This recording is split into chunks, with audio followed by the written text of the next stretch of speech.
The US and Brazil are the two largest exporters of soybeans. China is the world's largest importer of soybeans. Mm-hmm. China was buying all their soybeans from the United States just as a way to kind of make it up a little bit. Like, well, we got to buy the soybeans anyway. Why not buy them from the US to keep the US-China trade deficit under control so it doesn't become too politically toxic?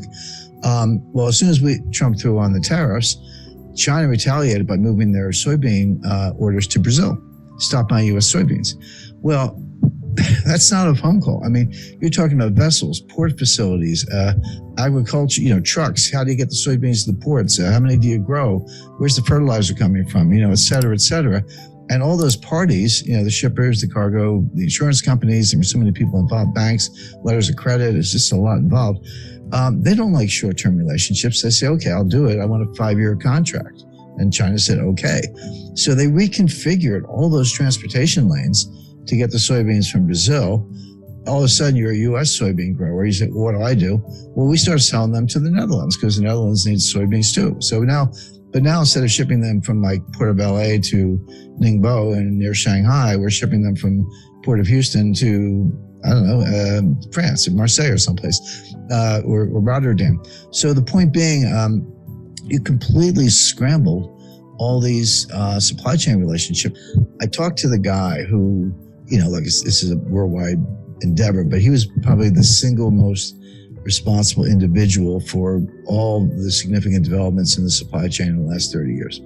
And he said to me, Jim, you have to understand, it took us 30 years to build it. We blew it up in 3 years. It's not going to come back overnight. It's going to take 10 years or more to rebuild it. And what I talk about in the book is supply chain 1.0, which is 1989 to 2019, and then supply chain 2.0, which kind of starts now, but is going to go indefinitely because it's going to take a long time to put this together. It's it's like dropping a vase and it breaks in 1,000 pieces. You can't put it back together. You got to go buy a new vase.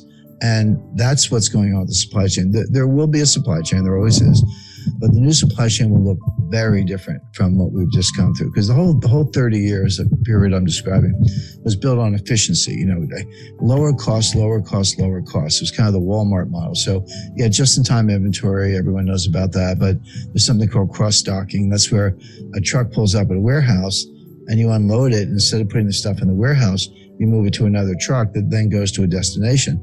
The stuff never goes in the warehouse. Inventories are very expensive. They're costly to finance. You got to move the stuff around. It's called picking. Pick the stuff off the shelf with you. I used to drive a forklift, so I know a little bit about it. And put it on a truck. I used to unload trucks too. So hey, I've got 7 suppliers. Why don't I cut it down to 3 and do bigger contracts with each one and get lower unit costs? I've got 5 transportation lanes. Why don't I cut that down to 2, get everything to Los Angeles and Seattle, as the case may be, et cetera. And they did it for 30, and they got costs lower, and Walmart and Amazon were the champions of this, but everyone else was doing it. But they missed something.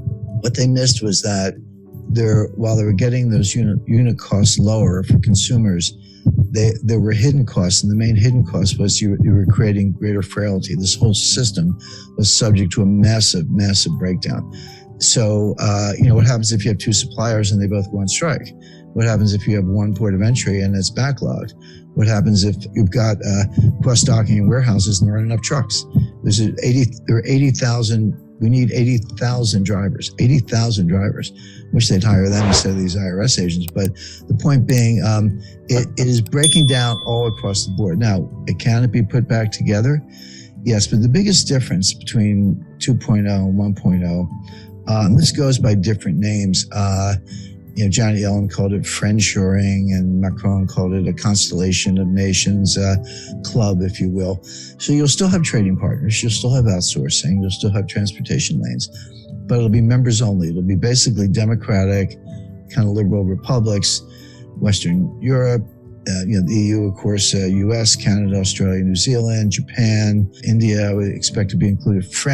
Friendly nations, but China's out. We're decoupling from them. They're decoupling from us. This isn't U.S. driven. The U.S. is participating, but this is what China wants too. Both sides are decoupling as fast as they can. China can develop its own network, maybe Central Asian republics, some Southeast Asian suppliers and so forth, but they're going to lose customers. Well, most of their customers actually in the United States. We won't buy their stuff and we won't sell them our stuff, particularly high tech stuff. So the world's going to break, and these new clubs are going to be formed, and there will be trade and there will be transportation lanes, but it'll be much more restrictive. Now, will prices be a little higher? Yes, but it'll be more secure. So the way I describe that, if you buy insurance on your house, or I buy insurance on my house, you don't want your house to burn down. You hope it doesn't. But if it does, you don't think your insurance premiums are a waste of money. Like when you write that check, you're like, that's money well spent. When you pay higher prices for consumer goods, the delta between the old price and the new price is your insurance premium for a more reliable system. And also, there's a big national security component to this. And I talk about Russia and Ukraine and China in the book. So that's all. How the supply, what the supply chain breakdown means. Chapter 1, Chapter 2, what caused it? And we talked about that. And 3, where is it going? What are the constraints? And we talked about that. But then my editor, who's love working with us, she said, "Well, Jim, got to be a chapter on inflation." I said, "Of course we do. The supply chain breakdown is causing a lot of the inflation we see, and I'm going to write another chapter on deflation." And everyone's like, "Wait a second, why are you talking about deflation?" That's coming next. People are not ready for it. I know the inflation's here. I buy gasoline. I shop in the grocery store. I get it. It's persistent. It's not transitory. I understand all that. But inflation has 2 major sources. One is the supply side, which is called cost push inflation. So that's energy price shocks, the stuff we're seeing coming out of Ukraine, fertilizer shortages, strategic metal shortages, component suppliers who can't deliver stuff to factories in Germany and they're shutting down, et cetera. The other cause is from the demand side, and that's called demand pull inflation. Basically, it's psychological. Consumers pull demand forward. They're like, "Hey, I was thinking of buying a refrigerator. I better buy it today because the price is going to go up in 6 months." And in the 70s, we had both. It started with cost push with the Arab oil embargo, but it ended up demand pull. I was starting my career at the time. Your boss would just give you a raise. You didn't even have to ask. Inflation was going up so fast. Like, I better give this guy a raise. Like, here's another, $30,000 or whatever, because people would quit. And that sort of spun out of control until Volcker squashed it all. Right now, we do not have demand pull inflation. We don't. This is not what's going on. We do have cost push inflation.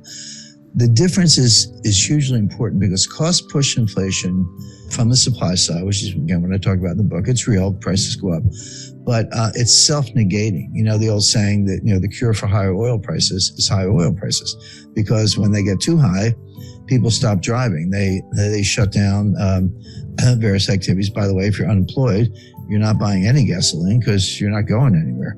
I mean, that's kind of a nasty way of putting it, but that's how cost push inflation, tips into a recession, and then prices come down. And we saw that in 1974.